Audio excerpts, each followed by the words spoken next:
July August অভ্যুত্থানে যোদ্ধাদের আহত হয়েছে তাদেরকে পুনর্বাসন, যারা নিহত হয়েছে তাদের পরিবারকে ক্ষতিপূরণ দেওয়া, সেই জন্য জুলাই আগস্ট অধিদপ্তর বানানোর জন্য আমরা দাবি করেছিলাম।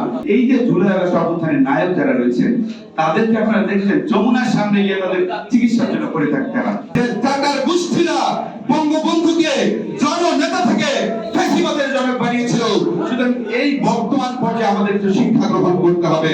দেশের নাম্বার 1 ট্রেডিং অ্যাপ নিফটি ফার্স্টে পাচ্ছেন ট্রেডিং এর সব সুবিধা, dual exchange access, company analysis, portfolio তৈরি করা সহ আরো অনেক ইউনিক ফিচারের সাথে ট্রেড করতে ডাউনলোড করুন এক্ষুনি। এই ফ্যাসিজমের জন্ম দিয়েছে কারা সেটা অনেকেই হয়তো অবহিত নয়। এই ফ্যাসিজমের জন্ম দিয়েছে যাকে বিগত সময় আপনারা জানেন ফাদার অফ দ্য নেশন, তিনি ফাদার অফ দ্য ফ্যাসিজমের জন্ম দিয়েছিলেন বাকশাল কায়েমের মাধ্যমে।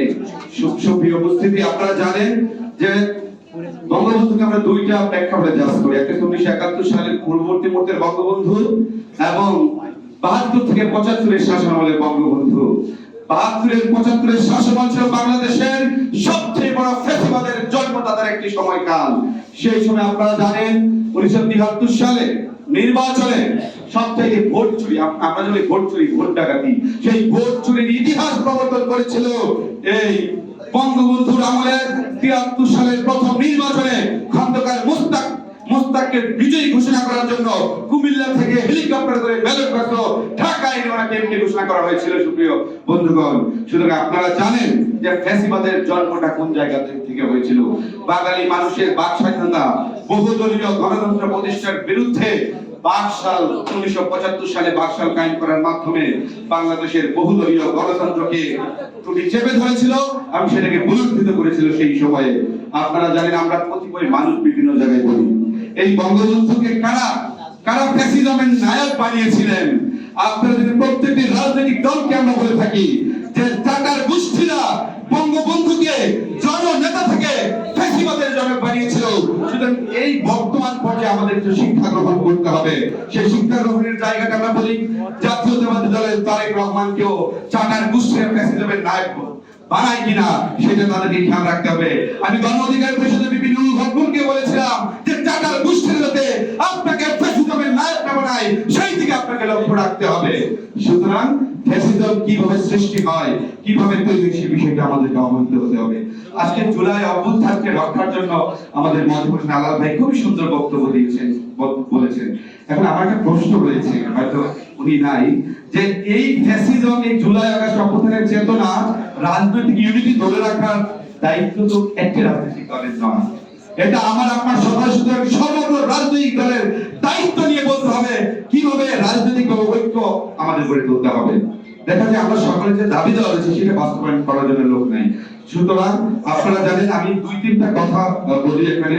যে আমরা বলেছি মরণোত্তর বিচার বাংলাদেশে হয়, সেই জায়গা থেকে 72 থেকে 75 এর শাসনামলে যে ধরনের এক্সট্রা জুডিশিয়ারি কিলিং এবং জুডিশিয়াল কিলিং হয়েছে, সেই কিলিং এর সেই সময় যে শাসক ছিলেন শেখ মুজিবের মরণোত্তর বিচার বাংলাদেশের মাটিতে কায়েম করতে হবে।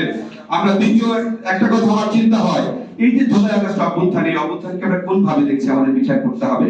এই জুলাই আগস্ট অভ্যুত্থানে, এই অভ্যুত্থান পরবর্তী আপনাদের ইতিহাসে সর্বনিকৃষ্ট শাসক হিসাবে রোমানিয়ার শাসক চাউশেস্কুকে বলা হয়। সুতরাং বাংলাদেশে এই সরকারের কাজটা কি? এই সরকারের মুখ্য কাজ ছিল এই খুনি হাসিনাকে, ফ্যাসিবাদ হাসিনাকে ইতিহাসের, বাংলাদেশের ইতিহাসের সর্বনিকৃষ্ট শাসক হিসাবে ঘোষণা করা প্রয়োজন ছিল। সেটা আমরা দাবি রেখেছিলাম সরকারের কাছে।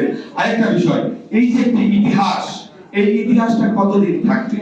জুলাই আগস্ট অভ্যুত্থানের ইতিহাসটা আমরা কিভাবে ধরে রাখতে পারি? সেই জায়গায় আমরা কতিপয় জায়গায় বলেছি যে জুলাই আগস্ট অভ্যুত্থানের একটি সমৃদ্ধ ইতিহাস রয়েছে। 1400 মানুষের খুন, 1400 মানুষের খুন এবং 30,000 আহত মানুষ, পঙ্গুত্ব মানুষের ইতিহাসের মাধ্যমে জর্জরিত জুলাই আগস্ট অভ্যুত্থান। সুতরাং তাদের ইতিহাসকে ধরে রাখতে হলে কি করতে হবে? আমাদের মাধ্যমিক এবং উচ্চ মাধ্যমিক পাঠ্যপুস্তকে তাদের ইতিহাসকে লিপিবদ্ধ করতে হবে। আরেকটা বিষয় আমরা বলেছি, এই যে জুলাই আগস্ট অভ্যুত্থানের নায়ক যারা রয়েছেন তাদেরকে আপনারা দেখেছেন যমুনার সামনে গিয়ে তাদের চিকিৎসার জন্য পড়ে থাকতে হয়। যমুনার সামনে তাদের চিকিৎসা ট্রিটমেন্টের জন্য পড়ে থাকতে হয়। সুতরাং সেই জায়গায় তাদের চিকিৎসার জন্য জুলাই ফাউন্ডেশন হয়েছে, সেটা বিতর্কিত হয়েছে, আপনারা দেখেছেন। দায়িত্বে যারা ছিল তাদেরকে অপসারণ করেছেন। আমরা বলেছিলাম জুলাই ফাউন্ডেশনের জন্য এই ফাউন্ডেশনের মাধ্যমে তাদের সঠিক পুনর্বাসন সম্ভব নয়। আমরা চেয়েছিলাম এই সংস্কার কাজের পরবর্তী দফাটা হওয়া উচিত ছিল জুলাই আগস্ট অভ্যুত্থানে যোদ্ধাদের আহত হয়েছে তাদেরকে পুনর্বাসন, যারা নিহত হয়েছে তাদের পরিবারকে ক্ষতিপূরণ দেওয়া। সেই জন্য জুলাই আগস্ট অধিদপ্তর বানানোর জন্য আমরা দাবি করেছিলাম। সুতরাং স্পষ্টভাবে আজকে যে রাষ্ট্রনায়ক দেখেছেন, অনেকেই আমরা লোকাল যারা একটু রুরাল পিপল অনেকেই জানে না হোয়াট ইজ ডেভেলপমেন্ট। অনেকেই বলে ঢাকা শহর এত বড় বড় ফ্লাইওভার দেখেছি, হাসিনা অনেক কাজ করেছে। আমরা এই বিষয়টা আমাদের রাজনৈতিক নেতৃবৃন্দদের লোকাল এবং রুরাল পিপলদেরকে সচেতন করতে হবে। বাংলাদেশে যে ধরনের ডেভেলপমেন্ট হয়েছে, that's called the effect of globalisation. Globalisation হচ্ছে স্বাভাবিক উন্নয়নের ধারা প্রক্রিয়াকে অব্যাহত রাখা, যেটা বাংলাদেশে হচ্ছে, তার ছয় ইন্ডিয়াতে হচ্ছে, নেপাল হচ্ছে, শ্রীলঙ্কা হচ্ছে, প্রত্যেকটা দেশে হচ্ছে। কিন্তু রেডিক্যালি চেঞ্জ হাসিনা করতে পারে নাই। রেডিক্যালি চেঞ্জ যদি আমরা উন্নত কান্ট্রি বা উন্নয়নের রোল মডেল কিছু জায়গায় দেখি, তারপরে রেডিক্যালি চেঞ্জ হতে সিঙ্গাপুরের দিকে তাকাতে হবে, মালয়েশিয়ার দিকে তাকাতে হবে। সুতরাং হাসিনা বাংলাদেশের কোনো স্ট্রাকচারাল ডেভেলপমেন্ট করতে পারেনি। যে ইনফ্রাস্ট্রাকচারাল ডেভেলপমেন্ট গুলো করেছে, এই ডেভেলপমেন্ট গুলো হচ্ছে ইফেক্ট অফ গ্লোবালাইজেশন। সুতরাং সেই জায়গা থেকে আমরা বলবো আগামী গণতন্ত্র রক্ষার জন্য, আগামী গণতন্ত্রকে সুরক্ষা করার জন্য আমরা যে উদ্যোগগুলো নিয়েছি, এই উদ্যোগ একক কোনো পার্টি নিলে হবে না। আর এই যে জুলাই আগস্ট অভ্যুত্থান আমরা বলছি, এটা কি কোনো একক কোনো দলের নেতৃত্বে হয়েছে বন্ধুগণ? একক কোন দলের নেতৃত্বে কিন্তু হয়নি। আমরা এই ফ্যাসিবাদের বিরুদ্ধে 18টা মামলা খেয়েছি, আমরা নির্যাতিত হয়েছি, নিপীড়িত হয়েছি।